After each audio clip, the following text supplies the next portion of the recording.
বন্ধুরা আমি চলে আসছি হচ্ছে ডাসার কলেজ অর্থাৎ ডাসার আবুল হোসেন কলেজের পাশে। তো এখানে সুন্দর একটা স্থাপনা মানে স্থাপনা হচ্ছে পানির ভিতরে এরকম একটা ঘোড়ার দৃশ্য। দেখেন কতগুলো ঘোড়া, মনে হয় যে জমিদার সাহেবরা এখানে অনেকগুলো ঘোড়া রেখে গেছিল।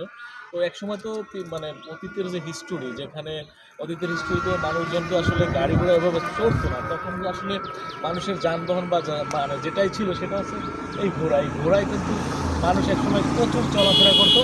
আর এই ঘোড়াই কিন্তু মানুষের অর্থাৎ এক জায়গা থেকে আরেক জায়গা যাওয়ার জন্য যে বাহন বা গাড়ি, এটাই কিন্তু ব্যবহার করা হতো। কিন্তু এখন বর্তমান সময়ে কিন্তু সেই ঘোড়াটা ব্যবহার হচ্ছে না। কিন্তু সেই যে মানে প্রাচীনকালের বা ওই যে আপনার হচ্ছে মুঘল আমলের যে ঘোড়া, আমি মনে হয় যেন সেই রকম ঘোড়াই কিন্তু এই দাসারে দেখতে পাচ্ছি।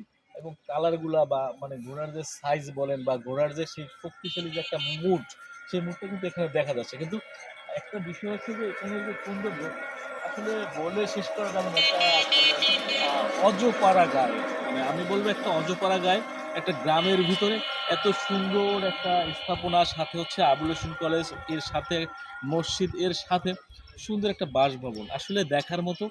এই দৃশ্য যারা বা এই যে সাইটগুলো যারা দেখেননি, তারা যে কোনো সময় চলে আসবেন, অবসরে চলে আসবেন, খুবই ভালো লাগবে। আনন্দময় জায়গা, সৌন্দর্য জায়গা এবং এলাকার ভিতরে সুন্দর একটা ফিল। ভালো থাকবেন, আল্লাহ হাফেজ।